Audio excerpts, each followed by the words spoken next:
Good afternoon. It's Wednesday, the 7th of January, just after 1 o'clock. Welcome to UK Column News. I'm your host, Mike Robinson. Joining me today by video link are Charles Malet and Vanessa Beeley. Later in the programme, Charles will be covering the state of Britain's armed forces in a time of piracy from the United States. Vanessa will have more on Venezuela and also Substack's response to online safety requirements. And we'll have a farming update and the UK's government's shiny new cybersecurity plan to talk about. But we're going to begin today with the situation with vaccinations in the UK. Back in August, the government announced that a free chickenpox vaccine will be offered for the first time to children across England on the NHS from January this year. And they said that thousands of children will be protected against chickenpox for the first time. So the question is this to be a new vaccine added to the schedule? Well, no, in fact, GP practices are offering eligible children a combination vaccine for measles, mumps, rubella, and now varicella, the clinical term for for chickenpox. Apologies for that. So MMR has become MMRV, as we can see in this Health Security Agency report here. So the rollout has been confirmed by the UK Health Security Agency from the 1st of January this year, and MMRV vaccine will be introduced into the routine childhood immunisation schedule in the UK. They say that it's going to protect against the four diseases that we've mentioned, and they say that it's been safely used for a decade. Over a decade, it's already part of the routine childhood vaccination schedule in several countries, including Canada, Australia, and Germany. And in addition, they're reporting that the Hib-Men-C vaccine is no longer to be offered at the routine 1-year vaccine appointment. Instead, children are going to get an extra dose of the 6-in-1 vaccine covering diphtheria, tetanus, whooping cough, polio, Hib, and hepatitis B. And they also announced that children born after the 1st of July 2024, for those children, a new 18-month appointment is going to be introduced. And at that appointment, a 4th dose of the 6-in-1 vaccine is going to be offered at 18 months rather than 12 months. And then finally, some moving things backwards and forwards, because the 2nd dose of the meningococcal B vaccination, which was previously offered at 16 weeks, is now moved to 12 weeks. In fact, that's from July last year. And in order to enable that, the first dose of the pneumococcal vaccine, previously offered at 12 weeks, is now going to be offered at 16 weeks. On top of this, then the mobile vaccine vans are seeing MMRV added to the list of vaccines they can deliver, and pop-up clinics are being rolled out in various parts of the country to make it more convenient for people to get their jabs. Now, joining me to discuss this, I'm really pleased to say, is Dr. Andrew Wakefield. Welcome to the programme, Andrew. And I suppose I want to begin by asking, why do you think government has decided to add chickenpox to MMR? Good morning, and it's great to talk to you from Texas. Why they've done it is a mystery to me. There is a convenience, clearly, to combining these shots all in one. Let me take you back to when I was in the UK and my experience in talking to David Salisbury, who was the principal medical officer for vaccines at the time at the Department of Health. And I'd done an extensive search of all the pre-licensing safety studies for the single measles vaccine and the combination MMR vaccine. And I couldn't find any valid comparisons of the safety profile of these two approaches. And I said to him, what evidence do you have that giving the triple vaccine, the MMR, is as safe as giving the single vaccines? And he said, we had no reason to assume that the safety profile would be any different. Now, what you're doing is you are giving a human being a combination of live viruses in a way in which they've never seen them before. You're giving them together and you're giving them by injection. You have absolutely no right to assume anything in terms of the impact of that on safety. None whatsoever. That requires extensive study. And years ago, we didn't have the chickenpox vaccine in the UK at the time. But years ago, when I first spoke to the media about the possible MMR autism link, I asked for further studies. That's what I asked for, further studies. It was not, don't vaccinate. It was, we need further research. Well, that research has now been done. We're many years on. And I just want to read you this because this is absolutely essential to where we're going with the chickenpox vaccine. This is a review of all of the papers, 136 papers that purport to examine the link between vaccines and autism. And it's done by, and the important thing is it's done by a group of people, some of whom were profound skeptics about the possible link between vaccines and autism, including Peter McCullough, who's the world's most published cardiologist, who's really come to the fore in his criticism of the approach to dealing with COVID. But this is the conclusion of the study. And let me just read this to you. Combination and early timed routine childhood vaccination constitutes the most significant modifiable risk factor for autism spectrum disorder. Combination and early timed vaccine. So here you have a profound concern that the combination vaccines, including MMR, are indeed linked to the increased risk of autism. Now, they're suggesting putting another vaccine in, chickenpox. Well, how does this confound Dr. Soldiper's opinion all those years ago that it was reasonable to assume that something you were going to give essentially to every child in the country and potentially every child in the world was safe, when you had no right to assume that at all? That the adverse reaction rate in terms of febrile seizures is double for the MMRV compared with the MMR. It is double. These are published data from the manufacturers themselves. And so it is not innocuous to combine these in a way in which nature has never seen them before. It is not innocuous. The other unanticipated effect of this was that repeated exposure in the environment to chickenpox was essential in protecting adults.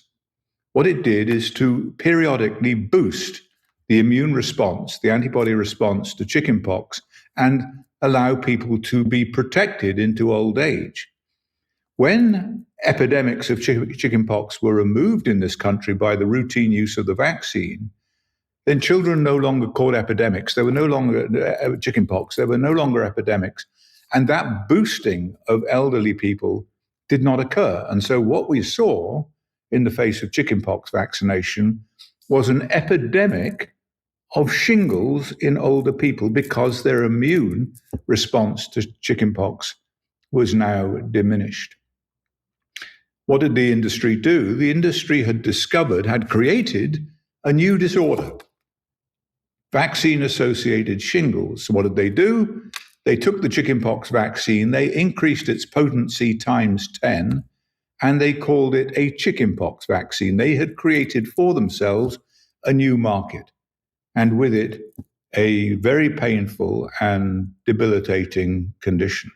So these interventions, these breaches of the sort of natural balance between man and infection are not without severe consequences. So is chickenpox a severe disease? No, absolutely it is not. So does it merit the addition of a chickenpox vaccine in an untested way to a population? I don't believe it does. So those are my immediate thoughts. And as we speak, what has happened at the Advisory Committee on Immunization Practices in this country is that they have now delayed the first MMRV vaccine from infancy until 4 years of age, precisely because of concerns about the safety profile, particularly in younger children.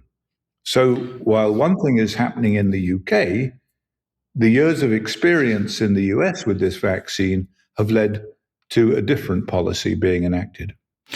Indeed. Thank you very much for that. Now, I just want to come back to the news here, because the MHRA has decided that they are going to authorize a new mRNA COVID-19 vaccine. This is called JAB. This is called Zaporoman, and this is the comment that they made: "Patient safety is our top priority." They claimed the approval of Zaporoman provides an alternative vaccine for use in adults to prevent COVID-19 caused by SARS-CoV-2.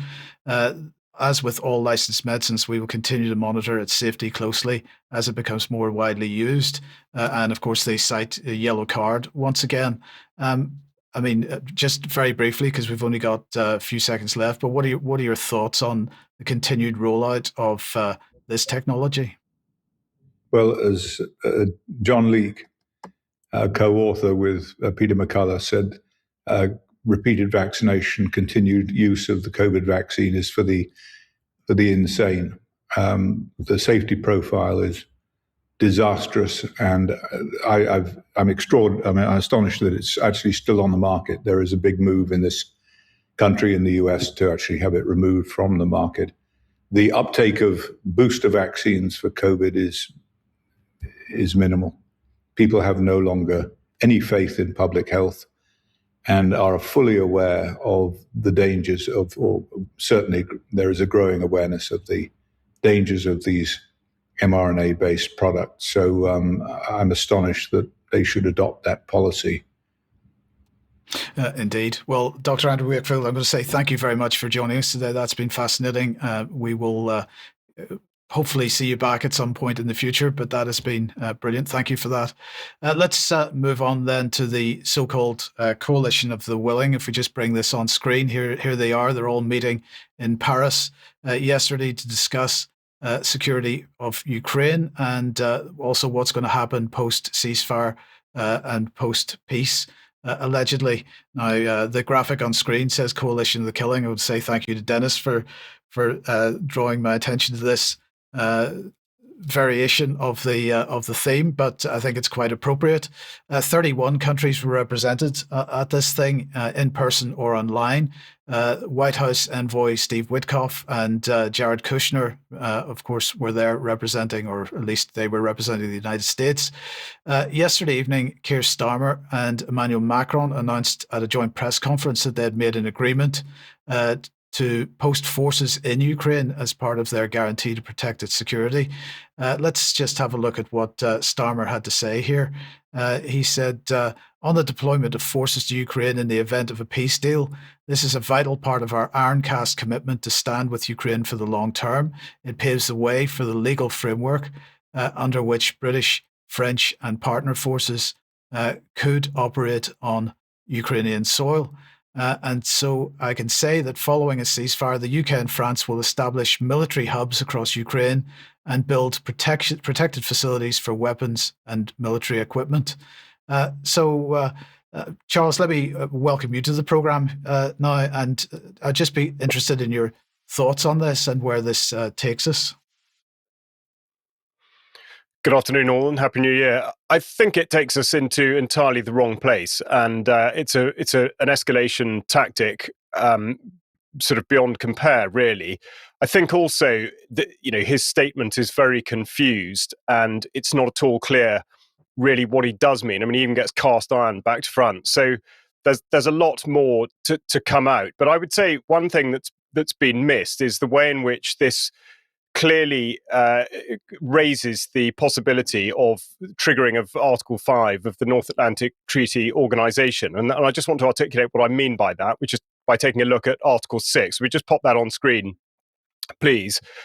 So we've got the treaty itself from 1949, and Article 6 clarifies the position of Article 5, which is, for the purpose of Article 5, an armed attack on one or more of the parties is to include an armed attack on the forces, vessels or aircraft of any of the parties when in or over these territories. Now, bearing in mind that Ukraine is bordered to the west by 4 NATO countries, Romania, Hungary, Slovakia, and one other, it entirely raises the possibility that the movement of troops in and around Ukraine and the area to the west has a significant potential to trigger this, simply in a way possibly by accident. But I think it's commonly assumed that Article 5 relates to a territorial incursion when actually it doesn't need to. It could, for the sake of argument, be British troops operating in Romania or Poland, as opposed to an attack on Poland or the Polish people. I think that point's worth making. Absolutely. Now, let's continue with Starmer then, because he went on to say this, and we'll keep up the pressure on Russia, including further measures on the oil traders and shadow fleet operators funding Putin's war chest, which is pretty hilarious because Trump has plans to seize what's being described by mainstream press as a tanker involved in the Venezuelan oil trade, the Bella 1. Except that the Bella 1 is no longer the Bella 1. It's now the Marinera, and it's been reflagged as Russian. Now, Forces News is carrying the headline, Ghost Riders arrive in the UK, and online chatter suggests something big is going down. The article reports that flight tracking data and local eyewitness reports have shown that at least 10 C-17 flights have landed at 2 RAF bases, RAF Mildenhall and RAF Fairford, and they have unloaded Special Forces helicopters, US Special Forces helicopters, which have subsequently been seen on low-altitude flights. At least 2 AC-130J gunships have been seen. Flight tracking data is showing the presence of US Navy P-8A aircraft flying patrols over Irish waters. Because the Marinera is in waters near Ireland's so-called exclusive economic zone. And according to the BBC, then Russia has deployed Navy vessels to escort the oil tanker. So, I mean, this is looking very Cold War-like in sort of standoff between US and potentially US and Russia here. But in the meantime, on Monday night, White House Deputy Chief of Staff for Policy, Stephen Miller, was speaking to CNN's Jake Tapper, and he said this, we live in a world in which you can talk all you want about international niceties and everything else, but we live in a real world, Jake, that is governed by strength, that is governed by force, that is governed by power. These are the iron laws of the world that have existed since the beginning of time. And not to be outdone, Pete Hegseth, now, of course, Secretary of State for War, is heading around the world saying things like, we're reestablishing deterrence that's so absolute and so unquestioned that our enemies will not dare to test us. Now, he said that speaking to workers at Newport News, Virginia shipyard on Monday. This was. He said that he's calling his tour the Arsenal of Freedom Tour, just so as you know. And of course, he's hyping up the military-industrial complex. Let's just give you a sort of sense of what he's talking about. Have a listen to this.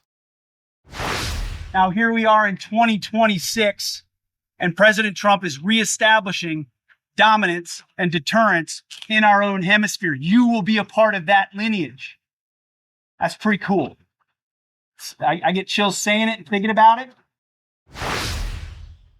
There's something really weird about that. But anyway, we'll talk about that in extra, I've no doubt. He went on to say that the world is taking notice. They're noticing American power. They're noticing American strength. They're noticing American clarity and leadership. We recognize we're in a new era of great power competition, a generational struggle to maintain peace through strength. And we'll rise to meet that challenge. That's why we proudly call ourselves the Department of War, not the Department of Defense, not because we seek war, but because we truly understand that in order to ensure peace, you need to be prepared to deter war and, if necessary, decisively win it. Our purpose is not to be reactive, but dominant, so that no any enemy can ever challenge the United States of America. It's quite incredible, the rhetoric coming out of him. But of course, just to finish this off then, let's just quickly talk about the Greenland issue. And before we do that, let's just remind ourselves of Trump's position. In action against Greenland. Well, I don't want to talk about Greenland. Let's talk about Venezuela, Russia, Ukraine, and we'll worry about Greenland in about 2 months. Let's talk about Greenland in 20 days. On Venezuela, we talked so much about energy. By the way, I will say this about Greenland. We need Greenland from a national security situation. It's so strategic. Right now, Greenland is covered with Russian and Chinese ships all over the place. We need Greenland from the standpoint of national security. And Denmark is not going to be able to do it, I can tell you that. So that's his position. The question is, what's the British position? So here's Yvette Cooper speaking in the House of Commons. The House will have seen recent comments from the United States and from Denmark regarding Greenland. Let me be very clear on the UK position. Greenland is part of the Kingdom of Denmark. Our close European partners, our long-standing NATO allies, and all our countries work closely together on security issues and will always do so. The future of Greenland is a matter for the Greenlanders and Danes and no one else. And Starmer was echoing those comments that he had made. And so, Charles, the question is: where do we draw the line? Are we going to war with the United States over Greenland? Do you think Europe? I mean, not necessarily just the UK. Well, those that are pulling some of the levers are determined that we go to war with somebody. Exactly who it turns out to be is sort of yet to be decided. But I concluded last year's news on Friday the 19th with what the Secret Intelligence Service and the Ministry of Defence were saying. So we'll just have a look at these two on screen now. Blaise Metrowelli, head of MI6, and Richard Knighton, head of the armed forces. And they were absolutely saying that whilst there's been plenty of chatter throughout the course of 2025, we're now clear there is a single focus, and it is war with Russia by some means or other. Now, of course, this reinforced the narrative of the twin, sort of combinations really, of the state of emergency leading through to the very real prospect of conscription. And of course, this is to sell us the whole of society approach to war. Now, as far as the media were concerned, obviously there were many people all over this, John Simpson being a notable one, writing here with BBC In Depth, saying that he's reported on 40 wars, but he's never seen a year like 2025. And lo and behold, of course, he too is pointing towards Russia, saying it's becoming clear that one of the wars he's talking about, one of the sort of areas of conflict, has geopolitical implications of unparalleled importance. He means Ukraine. However, he does then go on to think about it somewhat by saying that if you thought World War III would be a shooting match with nuclear weapons, think again. It's much more likely to be a collection of diplomatic and military maneuvers which will see autocracy flourish. It could even threaten to break up the Western alliance. Well, quite where he's been to provoke a statement about autocracy flourishing as though it's not yet happened remains to be answered. But I think I would agree with him about the mixture of diplomatic and military maneuvers, but also the ceding of power and control to the civilian entities that are providing the means by which any sort of war might be prosecuted, whether that is cyber or via space or indeed via much of the hardware that, of course, is not yet owned or controlled by armed forces. And on that very question, we consider that, again, just before Christmas, the United Kingdom sent yet another package of air defence support to Ukraine, £600 million worth of British-made kit, begging the question, of course. First of all, specifically, it was Raven and Gravehawk counter-Shahid turrets set to bolster Ukraine's defences this winter. Okay, fair enough. But the question is to be operated by whom? And when we think back to the death of Lance Corporal George Hooley of the Special Forces Support Group, again, just before Christmas, the question has not satisfactorily been answered of what was he doing there. So the question now is, how is this situation going to be handled by the Ministry of Defence, posturing on the one hand, almost Hegseth style, saying that peace through strength and indeed regarding Russia as an adversary means that we must meet that threat with an appropriate response. Now, one part of this has been what might be described as the somewhat laughable idea that recruits will go through a sort of gap year process. There'll be an Armed Forces Foundation scheme. To the BBC here, reporting on what the government's describing as a gap year scheme for young people to bolster skills and leadership. Now, when you read the detail, actually, it's projecting that 150 people might come out of this by the year 2026. It's not going to make a huge amount of difference. However, what I would say is that I think it will normalise that relationship with the armed forces for young people. And also, I think one shouldn't forget the comments made by Rishi Sunak when he was in office as Prime Minister, talking about a form of compulsory service. And when pushed, he said that people could have their bank accounts frozen if they didn't comply with the request for such a service. This could be the sort of the thin end of the wedge. Not forgetting, of course, that Serco, who take over the recruitment contract from Capita in 2027, has been an unmitigated disaster with Capita. But of course, Serco themselves are still in the position of recruiting for the recruiting positions. You couldn't really make it up. Now, the next thing is that the Northern Ireland Troubles Bill, which the Labour government are effectively dismantling in order that there can be prosecutions of British servicemen where there will not be prosecutions for members or former members of the IRA. And the Telegraph here reporting, or at least having published a letter from former Special Forces personnel. And I'll just take a brief excerpt from this, which is that commanders now hesitate, fearing years of litigation. Troops feel abandoned. The public smells cover-up. Allies question our secrecy and reliability. This self-sabotage needs no foreign hand. In this Troubles Bill, the government is complicit in this war on our armed forces.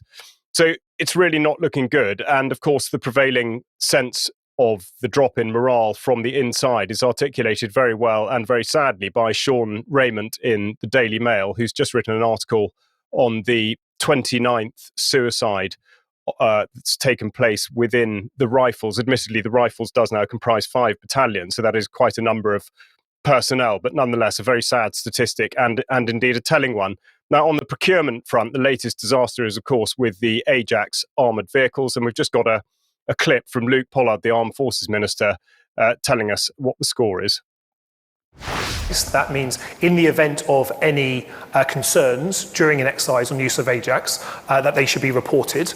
And as soon as concerns were reported, within 30 minutes of that, every single Ajax vehicle had stopped being used, and questions were asked to everyone involved as to how they were feeling. That was the right approach. That safety measure was the right thing. Now, we've just had Andy Wakefield on the programme talking about vaccines and whether or not something should be used on the basis of an assumption. And it's interesting to see Luke Pollard there using the precautionary principle in the way that it was intended, which is if there is a risk or the suggestion of a risk, then you stop the activity in order to work out what's going on. That has been done in this instance. But bearing in mind the sheer cost of the Ajax programme and the length of time it's taken, to have taken the entire fleet off the road is spelling significant disaster for the Ministry of Defence, or as one might consider labelling them, the Ministry of Pretence, because they're putting out the idea that we are ready to mobilise and to fight a war with Russia, whilst demonstrating absolutely no evidence of that being their position. I mean, Mike, I don't know if you've got any particular comment on the way this is looking, not just from within the United Kingdom, but what Russia, for example, might be thinking. Well, no, I mean, I would. The first question is, why? And maybe you can answer this. Why is the UK so bad at armored vehicles? First of all, because we seem to have problems with successive versions of that. But yes, I take your point about the precautionary principle being used. That's only ever used when it suits. It's not used with respect to electromagnetic radiation. It's not used with respect to medical products. It's only used in certain circumstances. But I mean, what's your experience with this, Charles? I mean, the armor that is provided for the armed forces just seems to be subpar the whole time. Yeah, I think actually it's a factor that spreads far further than just armoured vehicles. I mean, procurement as a whole, and actually this pertains very, very much to the relationship with the recruiters, that you're forcing people who have no commercial experience to try to make deals with civilian organisations. And of course, the military personnel change, the civilian ones don't necessarily. So you have an awful lot of people driving a project who don't really know what it is they're doing. By the time the project is delivered, it's by and large obsolete. You've also got the issue of many organisations being involved in the same organisation. And in fact, it's worth pointing out that Elbit Systems designed the early warning system, ELAWS, for Ajax. So you've got Israeli parts in the Ajax fleet, which is, first of all, a compromise, but also yet another complication to the process. Well, we'll be talking about Israeli involvement in another process later on in the program. But before we get to that, well, actually, there will probably be some discussion about Israel in this segment as well. Let me welcome Vanessa to the program. Well, obviously, since the last time you were on, we've had big changes, particularly in Venezuela. So bring us up to date with your take on what's happened over the past week or so. Yeah, thank you, Mike, and welcome to the new year, everyone. Another year of turbulence, of course, started very quickly on the 3rd of January with the removal of President Maduro and effectively a major aggression by Trump and the US against Venezuela. Mike and I have had recently various conversations covering a lot of the aspects of what is happening in Venezuela, but I'm going to focus on particularly the aspect of Zionist or Israeli influence on what happened in Venezuela. So what has been the chatter in US think tanks for actually years now reference Venezuela as effectively the influence of Iran and, of course, the resistance movements. If we can just put the article up on the screen. Maduro-Hezbollah nexus, how Iran-backed networks prop up the Venezuelan regime. This is in Atlantic Council. And this is definitely something that not only Netanyahu has been pushing Trump with regards to the threat from Iran, Hezbollah, Hamas, but also the previously Nobel Peace Prize winner Machado, who was considered to be a viable opposition to Maduro. She's now been dropped by Trump. And then, so she was basically allying herself very much with Israel. Then this was another recent article. There are various articles, including in Fox News, Maduro's Terror Island, Hezbollah in Venezuela, the IRGC, fake passports, proxy hub. Let's have a look at the island that they're claiming to be infested by Hezbollah. You can barely see it on the map. It's Margarita Island off the coast of Venezuela in the Caribbean there, which apparently now has become a training ground for Hezbollah, which is, I've struggled to find any actual substantiation for that claim. But then, of course, we have to remember that just prior to the removal of Maduro and the attack on Venezuela, after a massive military buildup by the United States under Trump, there was a visit by Netanyahu, who had this press conference with President Trump. And let's see what they basically covered in part of that press conference. You needed a very special man to really carry through and really help Israel through this horrible jam. You know, these are major factions, and it started with our negotiation with Iran. I think it probably started with Soleimani. That was really where you mentioned that today, which started with Soleimani. Bad guy, doing bad things, hurting a lot of people, killing American soldiers and other soldiers. But it started right there, would probably be the starting point. And then from that point forward, but you have a wartime prime minister at the highest level. There could be other wartime prime ministers, but they'd lose. He won. And I think the people of Israel appreciate it. I think a lot of the people in the world appreciate it, actually. And because of that victory, we were able to get peace in the Middle East. So, of course, he's referring to the assassination of Haj Qasem Soleimani, who was instrumental in fighting both ISIS and Al-Qaeda in Iraq and Syria. And then let's have a look at what they say about the Abraham Accords, which, of course, is designed to bring various Arab states under the control or into the sphere of influence of Israel. So let's roll this. Tell us something about your plan to expand the Abraham Accords. Well, the Abraham Accords are great. It was a great achievement of Jared and everybody. I mean, it was one of the great achievements. They'll be expanded. So when he's talking about expansion, of course, what he's also referring to are the Isaac Accords, which now are seeking to capture or secure a greater sphere of influence for the Zionist movement in Latin America started with President Malet of Argentina, interestingly enough. Danny Danon, this was the former UN ambassador for Israel, if we can just put that quote up on the screen. Israel has long been a beacon of innovation and resilience. I am pleased to see the Isaac Accords initiative get off the ground and thank President Malet, for setting an example for his neighbors in the region. Now, I find this particularly interesting because, as the following short video will demonstrate, Argentina was actually among the list of countries that Theodor Herzl, one of the founders of the Zionist movement, was considering for settlement alongside Palestine. So let's just have a look at this short video. Herzl described Argentina as one of the most fertile countries in the world and said that the authorities would derive considerable profits from the cession of a portion of its territory. In the following years, the Zionist movement also considered other territories, such as Sinai in Egypt, Cyprus Island, and today's Kenya, to establish a state. But in the meantime, settlers continued to enter Argentina. Hundreds arrived in 1889 with the help of the Jewish Colonization Association. They bought land and founded Moiseville, some 600 kilometers from the capital, Buenos Aires. At its peak in the 1940s, the colony was composed of about 5,000 Zionist settlers. In fact, Moiseville is known as the Jerusalem of Argentina. So who's already signed on to the Isaac Accords in Latin America? If we have a look at the map, you can see there, of course, Argentina, from which the entire project emanated, Uruguay, Panama, and Costa Rica. So to the south and to the north of Venezuela.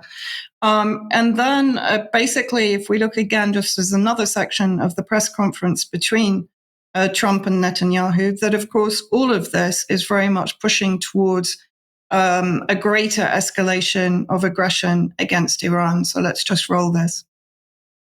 So Iran has been greatly reduced in power, prestige. I don't want to use the word humiliation because, they're trying to build up again. But we can't let them build up because if they build up, there can't be peace in the Middle East. It was a mistake. When they wiped out Iraq and Iran were about the same power.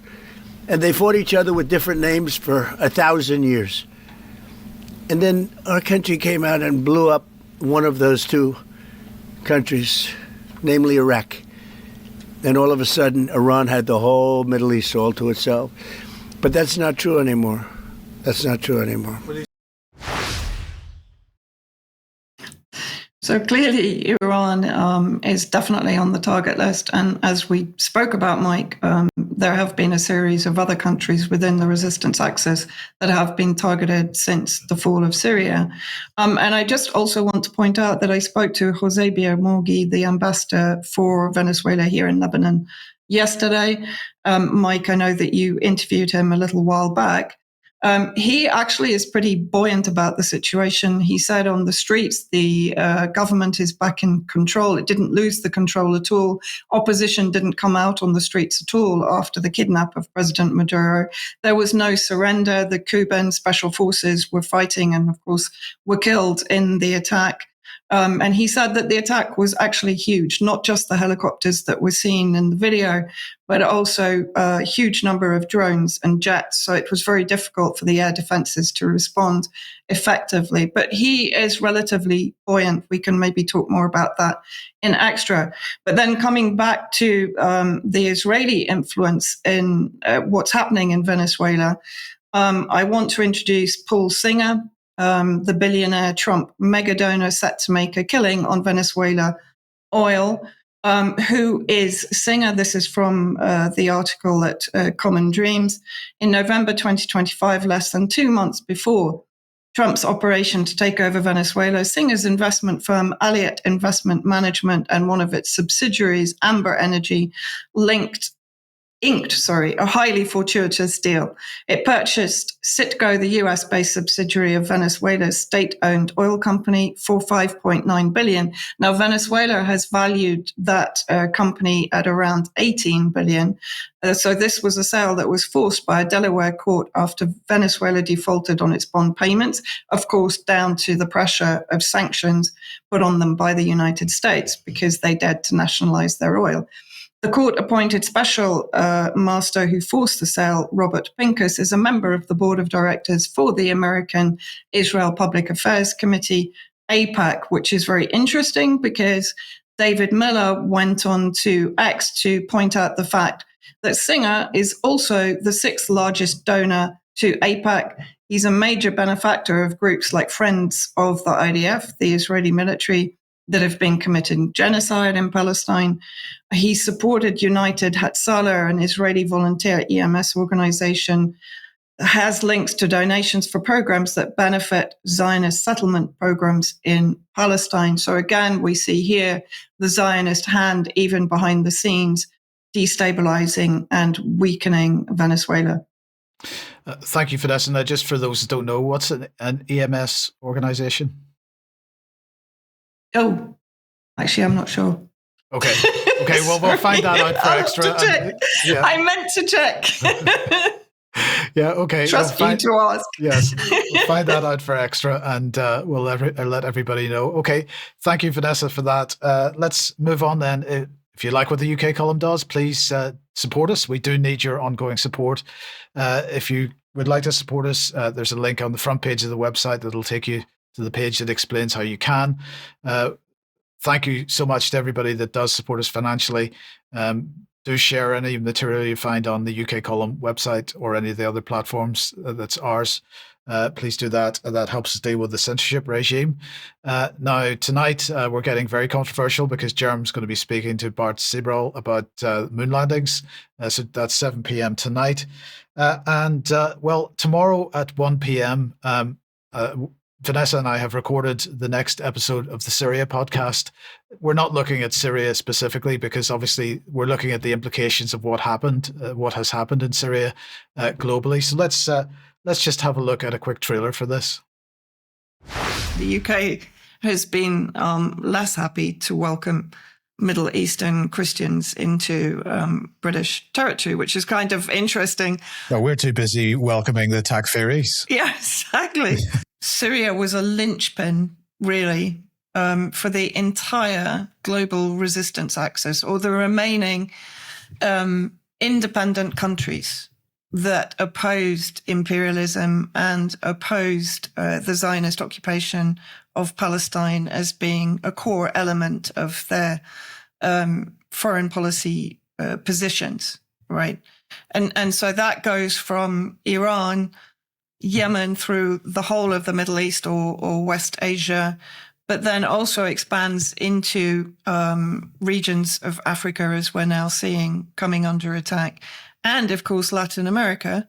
Venezuela was an integral part of the resistance axis. So Machado is also pushing this rhetoric that Hezbollah is establishing itself in Venezuela, that Iran is embedding itself in Venezuela, Hamas is embedding itself in Venezuela. And so therefore Venezuela represents a direct threat to Israel. And of course, I'm sure that this was discussed between Netanyahu and Trump.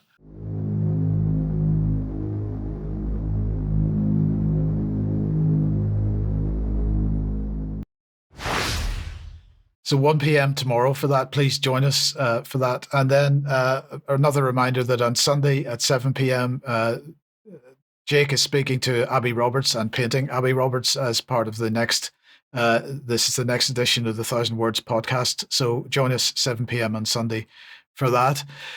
Okay, Vanessa, let's come back to you then. And staying with, well, we're talking about censorship now. And, well, over the last little while, we've been talking about the Online Safety Act, of course, for years, in fact, but particularly in recent times, the age verification requirements.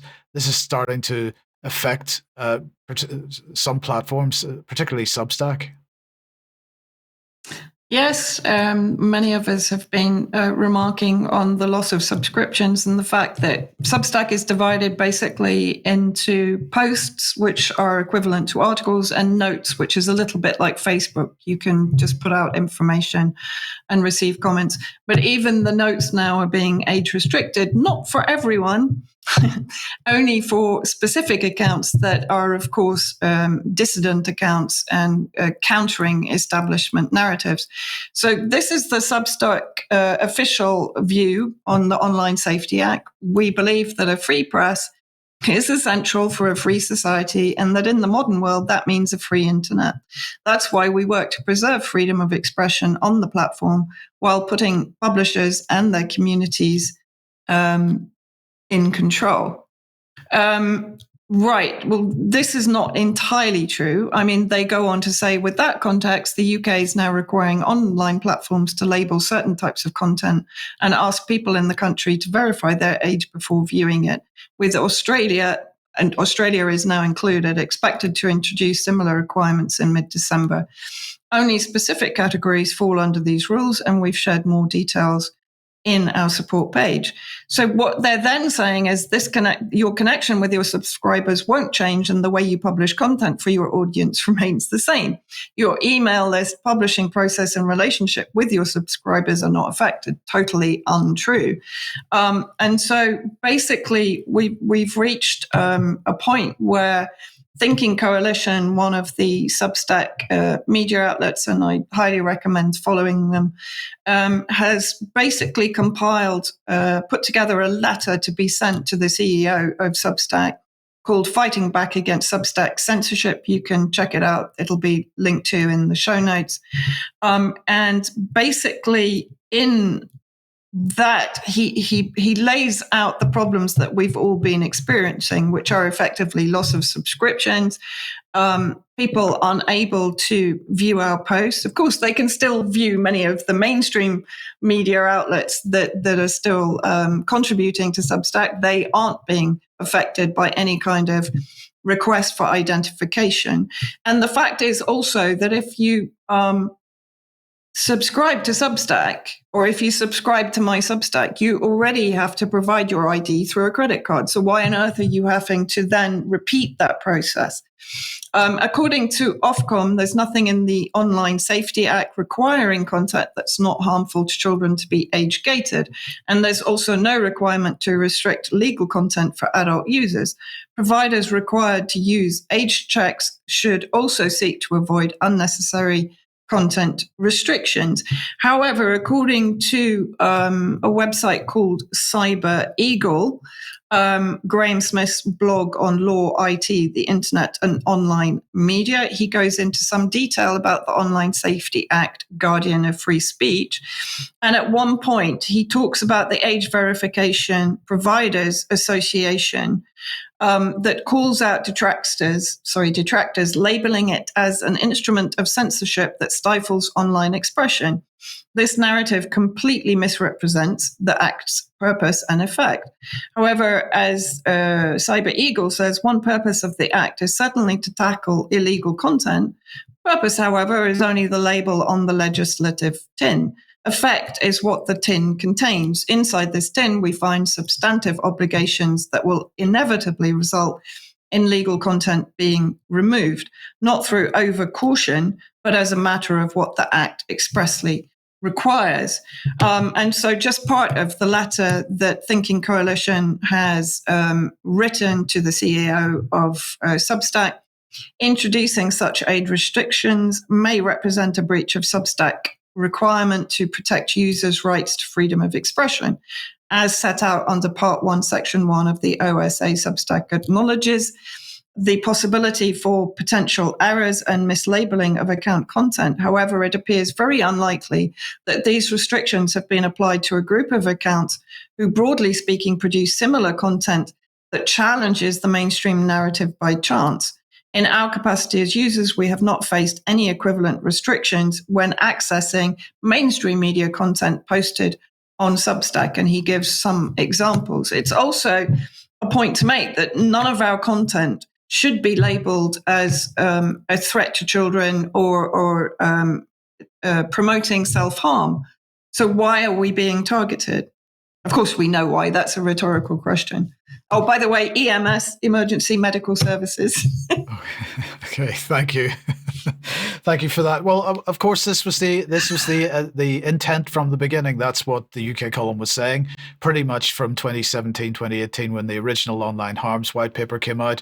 We said this was going to be the inevitable result. So there are no surprises, and Ofcom can say, well, it's not supposed to be used in this way, and the people that are supporting the regime can say similar.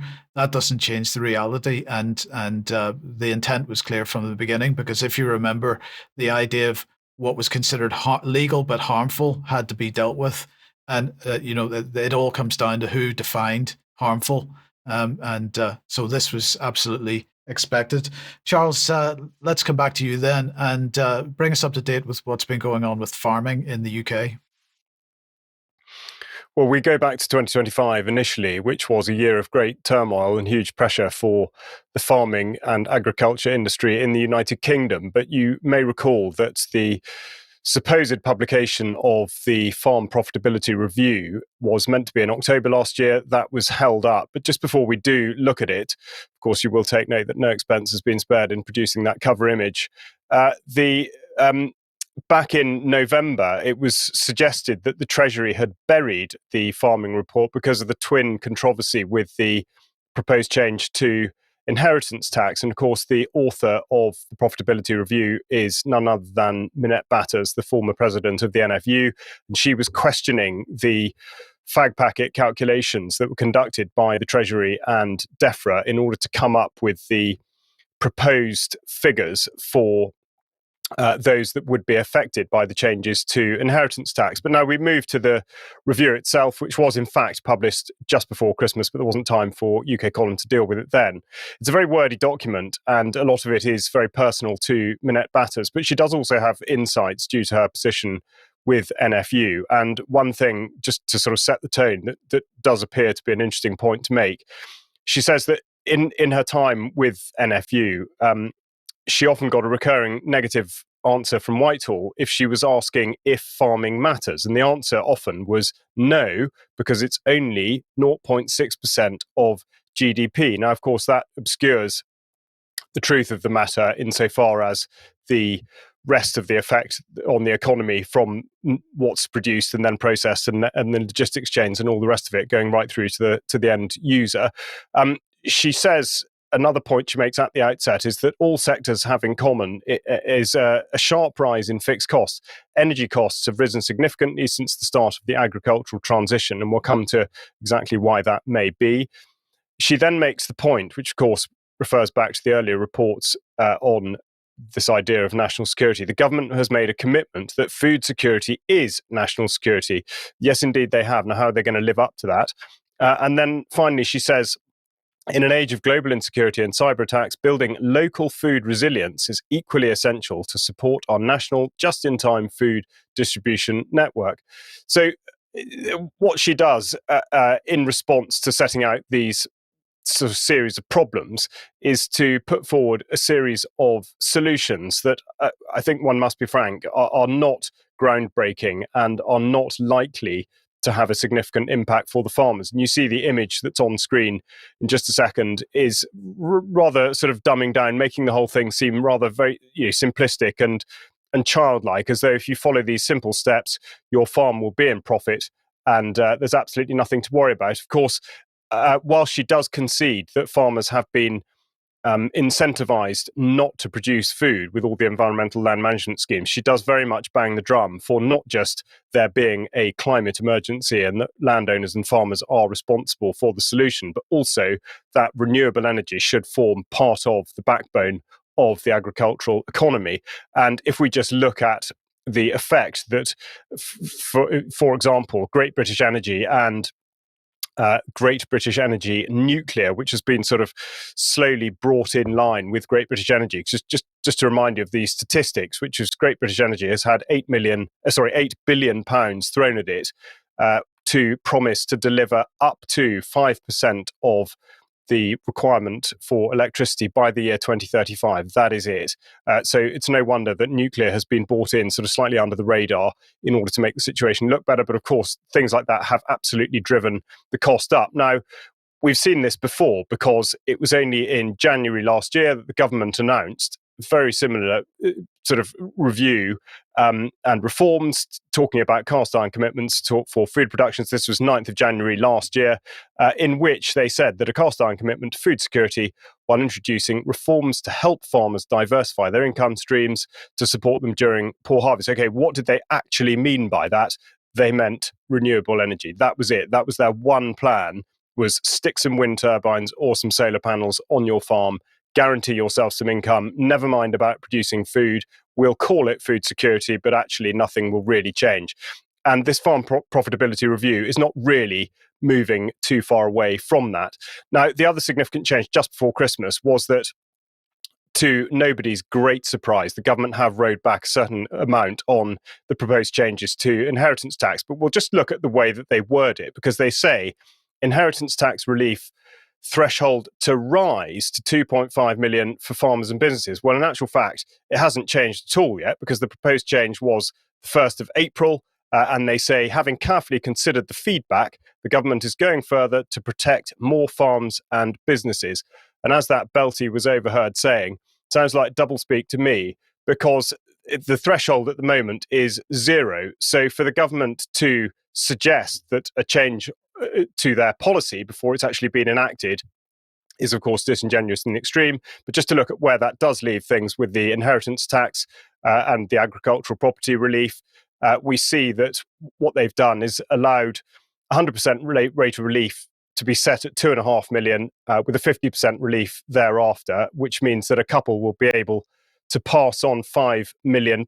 Now, what I'd like to draw this to a close with is a reminder that the power lies with the people. And we've got the grocer here reporting that Christmas volumes for supermarket sales were under pressure despite highest ever sales. So whilst the amount of money spent was more than ever before, that's largely an artifact of the relationship with inflation rather than people buying more stuff. They were simply paying more for the same amount or less, which indicates exactly that something that Minette Batters did not touch on at all, which is the relationship that the consumer may have directly with the farmer, and that is the way that things would change. And this is something that I wrote about last year on the UK column, Farmers' Protests, the Wrong Target. Now, of course, the inheritance tax thing is going to change. So there is now the ability for the public to dramatically change things for farmers by dealing directly with them, which is exactly why it is not mentioned in the profitability review. Thank you, Charles. Now, in this age of technocracy, as we're entering, the digital ID, all the other surveillance and so on that's going on, you'll be glad to know that since we're handing our DNA effectively over to the British government, that they have just issued a new cyber action plan. Here it is on screen. Let's see what this says. It says, backed by over £210 million, the government cyber action plan published on Tuesday sets out how government will rise to meet the growing range of online threats. It underpins UK government plans to digitise public services. This will make more services accessible online, reduce time spent on phone queues and paperwork, and enable citizens to access support without repeating information across multiple departments. These issues can be addressed by embedding basic software security practices across the software market. Amongst others, Cisco, Palo Alto Networks, Sage, Santander, and NCC Group will come on board as the scheme's ambassadors. And Palo Alto Networks, as everyone who's been paying attention to the UK column for the last year or so will know, is a Unit 1800 spawned company. Therefore, where is our data going? Set aside Cisco, US company, Sage, Santander, Spanish bank, NCC Group. Well, at least it's British, apparently. But what exactly will Palo Alto Networks be providing as part of the government cyber action plan? I think that's something that we need to investigate some more. But Charles, let's finish then with electric vehicles. We will. And they have been pushed very, very hard. They've been subsidised. There have been all sorts of incentives and encouragements. And the policy is foundering. The wheels are coming off. Now, the guidance put out by the government indicates that there are going to be changes to vehicle tax for electric, zero and low emission vehicles. So they're now going to be subject, in some cases, to the same amounts of vehicle tax that all other vehicles are subject to. Now, the point to make is from the Society of Motor Manufacturers and Traders, who just published a report yesterday.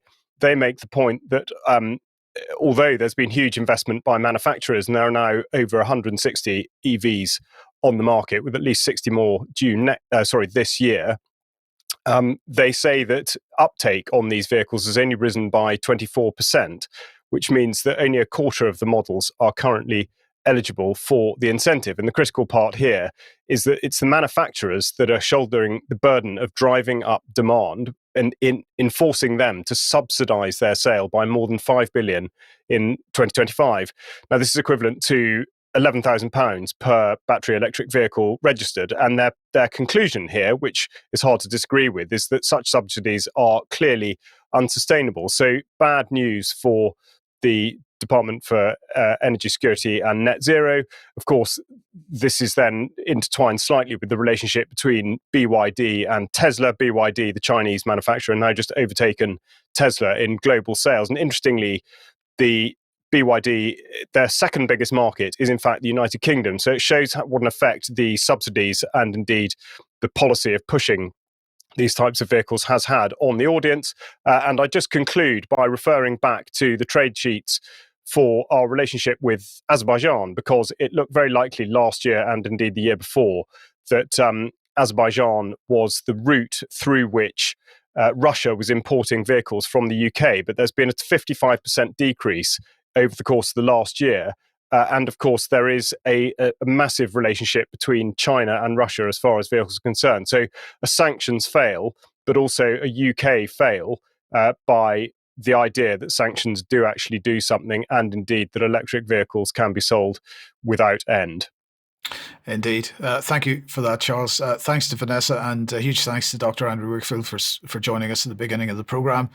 We got to finish there for today. We'll be back in a few minutes for some UK Column News Extra. If you're a UK Column member, please stay on the live stream and join us for that. If you're not a member, maybe you'd consider joining and helping us out and also getting access to that content. So we'll see a few minutes. Otherwise, don't forget Germ Warfare Tonight. My discussion with Vanessa at 1 p.m. tomorrow, and then we'll be back for another news program at 1 p.m. on Friday. We'll see you then. Thanks for joining.